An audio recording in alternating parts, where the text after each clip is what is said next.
మన ప్రభు అయినటువంటి యేసుక్రీస్తు యొక్క దివ్యనామంలో ప్రభు యొక్క సన్నిధిలోనికి చేరి వచ్చినటువంటి మీ అందరికీ నా ప్రేమపూర్వకమైనటువంటి శుభాభివందనాలు. మీ అందరూ క్షేమంగా ఉన్నారని, మరో నూతన దినములో కనికర సంపన్నుడైన దేవుడు మన ఎడల కనికరం చూపించి మరో దినాన్ని మన జీవితంలో అనుగ్రహించిన దేవునికి స్తుతి, మహిమ, ఘనత, ప్రభావములు కలుగునుగాక. దైవ గ్రంథములో నుండి ఈ ధ్యానం ఈ ఉదయ కాలంలో దైవ ధ్యానము నిమిత్తము యెషయా గ్రంథము దయచేసి 12వ అధ్యాయం దయచేసి 2వ వాక్యాన్ని మనం ధ్యానం చేస్తూ ఉంటే, ఇదిగో నా రక్షణకు కారణభూతుడకు దేవుడు, నేను భయపడక ఆయనను నమ్ముకుని ఉన్నాను. యెహోవాయే నాకు బలము, ఆయనే నా కీర్తనకాస్పదము, ఆయన నాకు రక్షణాధారమాయను. ప్రియమైనటువంటి వారలారా, చక్కటి మాటలు ఇక్కడ రాయబడిన సంగతి ఏంటి? ఇదిగో నా రక్షణకు కారణభూతుడకు దేవుడు, నేను భయపడక ఆయనను నమ్ముకొనుచున్నాను అంటున్నాడు. ఆ దినమున మొదటి వాక్యాన్ని మనం చూస్తుంటే, ఆ దినమున మీరు ఇలాగందురు. ఎలాగంటారు? ఏ దినమున?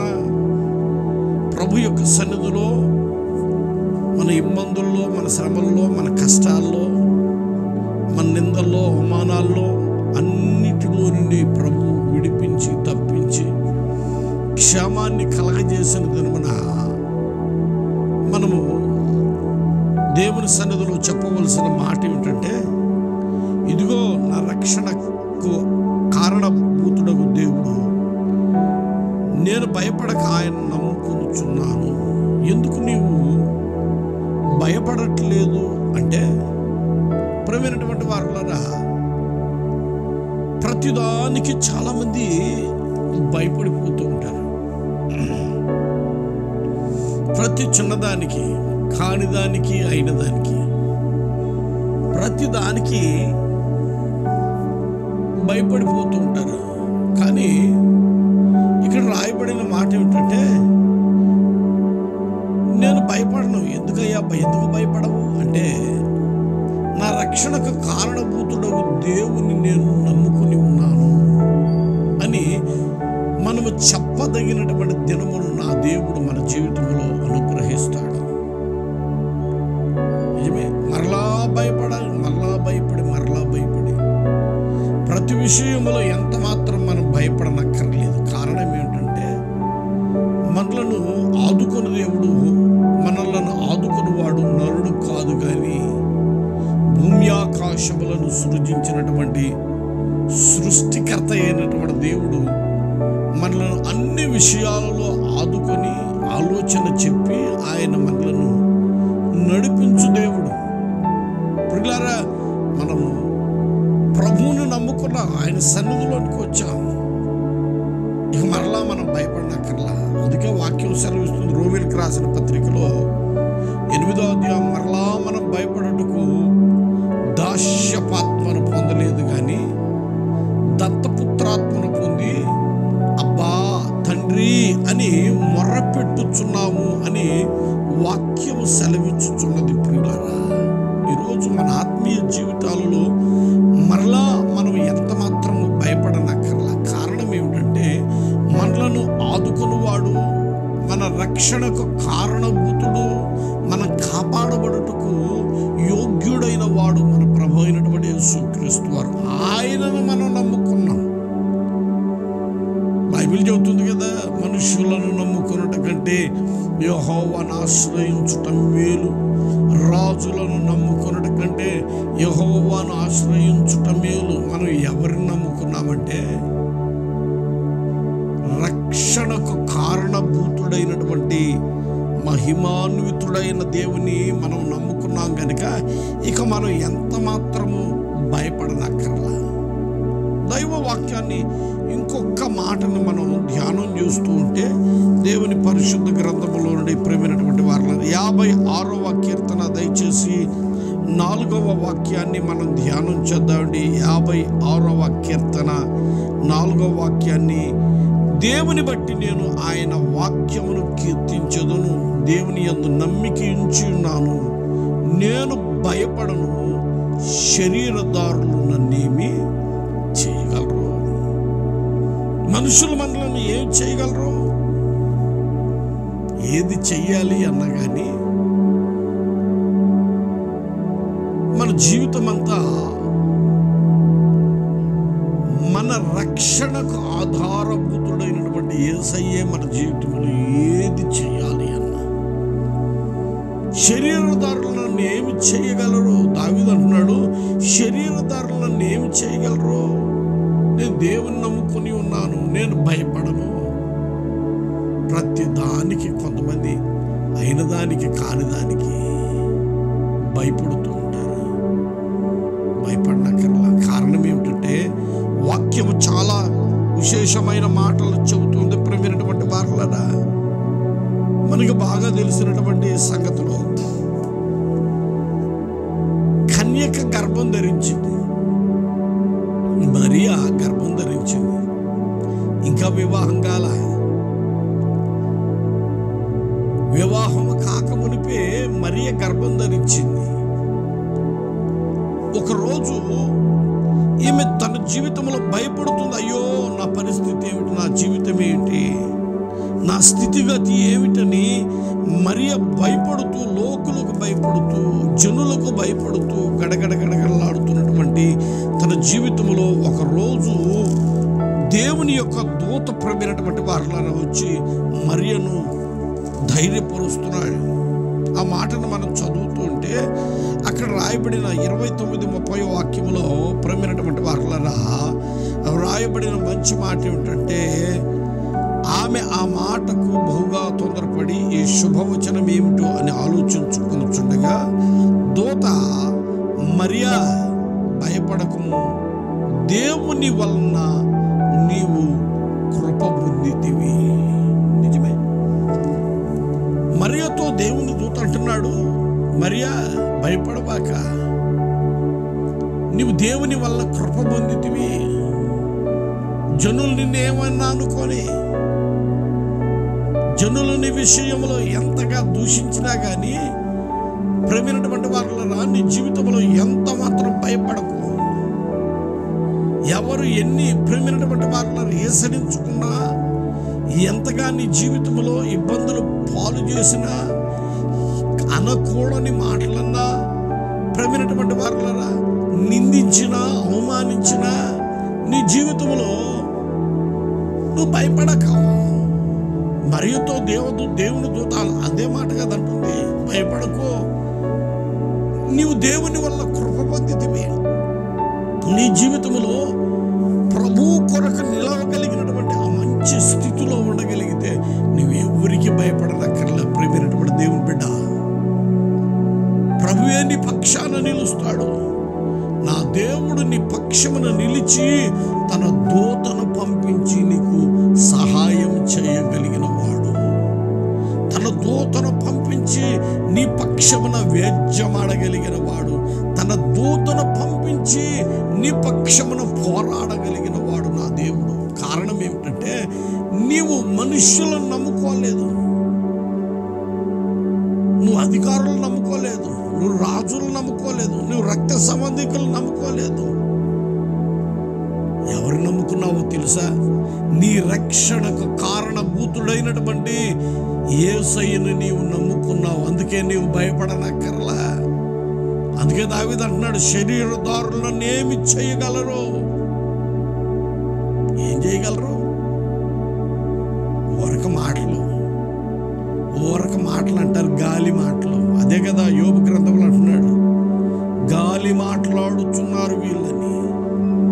జనులు ఏం చెప్పగలరు? గాలి మాటలు మాత్రమే చెప్పగలరు. కానీ మహిమ కలిగిన దేవుని కొరకు నీవు జీవించగలిగిన ఆ మంచి స్థితిలో నీవు నిలవగలిగితే ఆ మాటల వలన కలుగు నొప్పి నీకు తగలకుండా ఆయన నిన్ను కాపాడుతాడు. నీ జీవితంలో ఆయన నీ పక్షాన నిలిచి తన దూతను పంపించి నీకు కావలి ఉంచుతాడు. ప్రియమైనటువంటి దేవుని పిల్లారా, అందుకే కదా అంటున్నాడు, మరియా భయపడకో, నీవు కృప పొందితివి. నువ్వు దేవుని సన్నిధిలో కృప పొందు. ఎవరు ఏమనుకున్నా, ఎవరు ఎంతగా దూషించినా, వేధించినా, ఎన్ని మాటలు పలికినా నేనంటాను, నువ్వు ప్రభు కొరకు ప్రభు చిత్తమును చేయగలిగిన వ్యక్తి అయితే ఒకరోజు నీ ఎదుట నీ శత్రువుల యొక్క నోర్లే మూయబడి, శపించిన నోరే, నిన్ను దూషించిన నోరే, నీకు విరోధముగా మాట్లాడిన నోరే ఒకరోజు నిన్ను కీర్తించి నిన్ను ఘనపరుస్తాయి. ఇప్పుడు నీవు దేవుని చిత్తమును చేయగలిగినప్పుడు ప్రభు సన్నిధిలోనికి రా, వ్యర్థతనంతా తొలగించు, ప్రభు కొరకు బ్రతుకు. నా దేవుడు నిన్ను భయపడకుండా, మనుషులు ఎన్ని మాటలన్నా నువ్వు భయపడకుండా నీ పక్షాన తన దూతను ఆయన పంపించగలిగిన దేవుడు. ఆశ్చర్యకరమైన సంగతి చెప్పనా ప్రియమైనటువంటి వారులారా, ఇశ్రాయేలీయులు ఐగుప్తు దేశములో వదిలి పాలు తేనెలు ప్రవహించు దేశానికి వెళుతున్నారు. ఎర్ర సముద్రం అడ్డంగా వచ్చింది. వెనుకున్నటువంటి శత్రువులు అంటున్నారు, ఏ దేవుడైతే మనలను మన చేతిలో నుంచి విడిపించగలడా అని ప్రగల్భాలు పలికారు. ఎట్లాగా తప్పించుకుంటారో చూస్తామన్నారు. కానీ దేవుడు అంటున్నాడు, మీరేమి చేయని అవసరం లేదు, ఓరక భయపడక ఓరక నిలుచుని ఉండి చూడుడి. ఓరక భయపడద్దు, భయపడక ఓరక నిలుచుని చూడుడి. ఆ మాట నిర్గమకాండ 14వ అధ్యాయం 13వ వాక్యంలో ఆ మంచి మాట అంటున్నాడు. ఓరక భయపడకుండా ఓరక నిలవబడి చూడండి.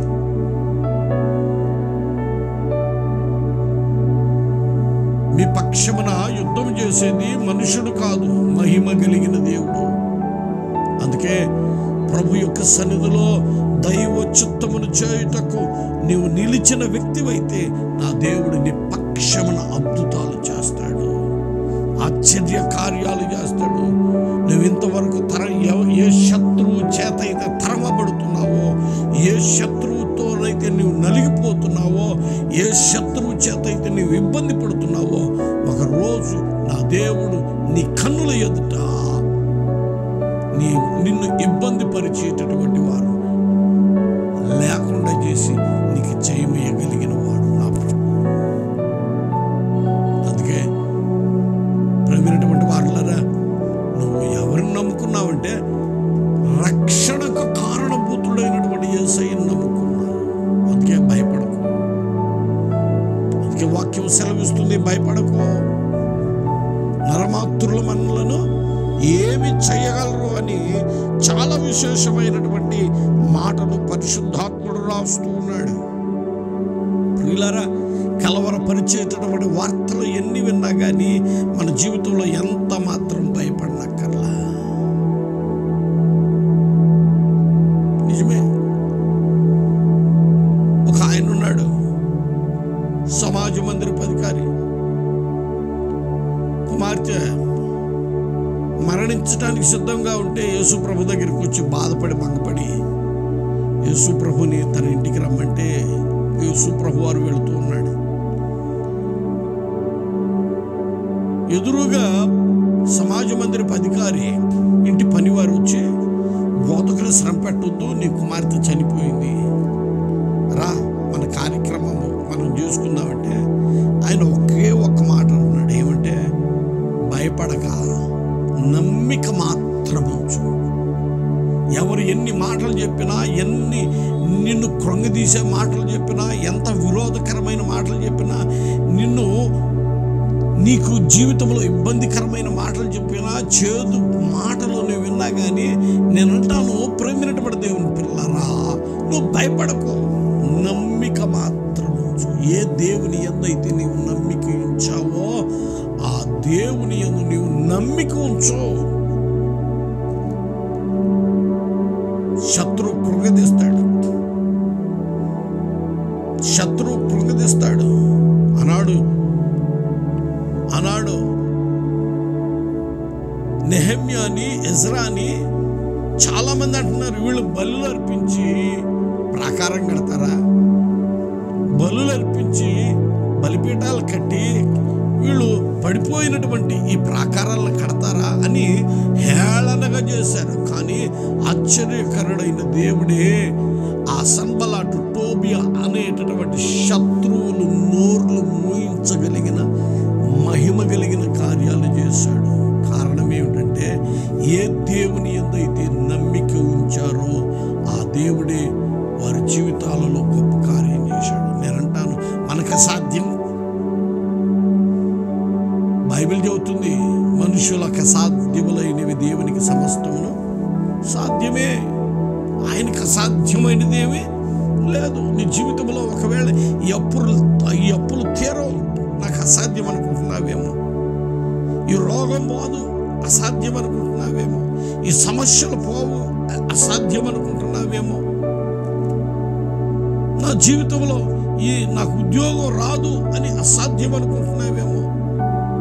నా కన్నీరు తుడిచే వాళ్ళు లేరు అని నీవు అసాధ్యం అనుకుంటున్నావేమో. నేనంటాను, ప్రియమైనటువంటి దేవుని పిల్లలారా, నమ్ముట నీ వలనైతే నమ్మువానికి సమస్తమును సాధ్యమే. ఈరోజు నీ ఆత్మీయ జీవితంలో కేవలం నమ్మిక మాత్రం ఉంచు. అందుకే యేసు ప్రభువు అంటున్నాడు అక్కడ, నమ్మిక మాత్రం ఉంచు, భయపడక నమ్మిక మాత్రం ఉంచు. అందుకే దయగలిగిన దేవుడు మరణించినటువంటి తన కుమార్తెను మరలా లేవనెత్తి అతని చేతికి అప్పగించాడు. ప్రభు అయినటువంటి యేసుక్రీస్తు నీ జీవితంలో ఎవరిని నీవు కలిగి ఉన్నావో తెలుసా? ఎవరి యందు నీవు నమ్మిక ఉంచి ఉన్నావో తెలుసా? నీ రక్షణకు కారణభూతుడైనటువంటి యేసయ్యని నీవు నమ్మిక ఉంచావు. అందుకే నీవు భయపడనక్కర్లా. ఇంకొక మాట నేను చూపించి నేను ముగిస్తా. ప్రియమైనటువంటి వారలారా, భయపడకు. ఏమంటున్నాడు? భయపడకు, నీ తల వెంట్రుకలన్నీ లెక్కించబడ్డాయి. నీ తల వెంట్రుకలన్నీ లెక్కించబడ్డాయి. ఆయన చిత్తము లేనిది దాంట్లో ఒక్కటైనా రాలిపోదని. ఆయన మన తల వెంట్రుకల గురించే ఇంత కేర్గా ఉంటే, నీ జీవితం గురించి, నీ కుటుంబం గురించి, నీ పిల్లల గురించి, నీ పరిస్థితుల గురించి, టోటల్గా నీ జీవితం గురించి ఆయన ఎంత ఆసక్తితో ఉన్నాడు. ప్రియమైనటువంటి దేవుని పిల్లలారా, అందుకే మనం నమ్మిక మాత్రం ఉంచుదాం, భయపడొద్దు. మనం ఎవరి యందు నమ్మిక ఉంచామంటే, రక్షణకు కారణభూతుడైన దేవుని, రక్షించటానికి కారణభూతుడైన యేసయ్య యందు మనం నమ్మిక ఉంచాం గనుక ఆయన సన్నిధిలో మనము మన నమ్మికను విడిచిపెట్టక ఆయన యందు ఇంకను స్థిరమైనటువంటి విశ్వాసము కలిగి ఆయన సన్నిధిలో నిలుద్దాం. ప్రభు మన పక్షాన గొప్ప కార్యాలు చేయుటకు ఆయన ఎన్నటెన్నటికి శక్తిమంతుడే. దేవుడి మాటలు దీవించునుగాక. ప్రార్థన చేసుకుందాం. దయగలిగిన మా తండ్రి, జీవాధిపతి, మీకు స్తోత్రాలయ్యా. మీ ప్రేమ కలిగినటువంటి బాహులో ఈ దినము నాయన మరొక దినాన్ని మాకు అనుగ్రహించారు. అందుకు స్తోత్రాలు. మీరు మమ్మల్ని కాపాడకపోతే మేమేమైపోయేటటువంటి వారము. కేవలం మీ కృప రాజా.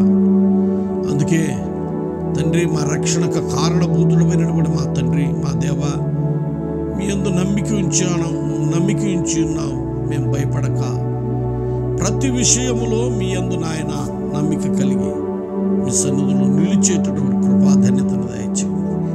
మాటలు వింటున్నటువంటి ప్రతి బిడ్డ జీవితంలో ఎన్నటెన్నటికి మీ యందు నమ్మిక ఉంచి ఏ విషయంలో భయపడక మీ సన్నిధిలో బలమైన సాక్షులు కొరకు సహాయం చేయండి. ఈ దినమంతయు మీ కాపుదల దయచేయండి. మా బిడ్డల యొక్క పనుల్లోనూ, ప్రయాణాల్లోనూ, వ్యాపారాల్లోనూ, మార్గాలన్నిటిలో మీరే తోడయండి, క్షేమాన్ని ఇచ్చి నడిపించి అన్ని విషయాలలో బిడ్డలను ఫలప్రదంగా మార్చి ఆయురారోగ్యములతో క్షేమంతో నింపమని యేసు నామమున ప్రార్థించి వేడుకొనుచున్నాము తండ్రి, ఆమెన్. మన ప్రభువైనటువంటి యేసుక్రీస్తు వారి కృప, తండ్రి అయిన దేవుని ప్రేమ, పరిశుద్ధాత్మ యొక్క సహవాస సన్నిధి, నిత్య సమాధానం ఆయన సన్నిధిలోనికి చేరువచ్చిన మనందరికి సదాకాలం తోడైంది. భయమును తొలగించి ఇంకను ఆయన యందు విశ్వాసం కలిగి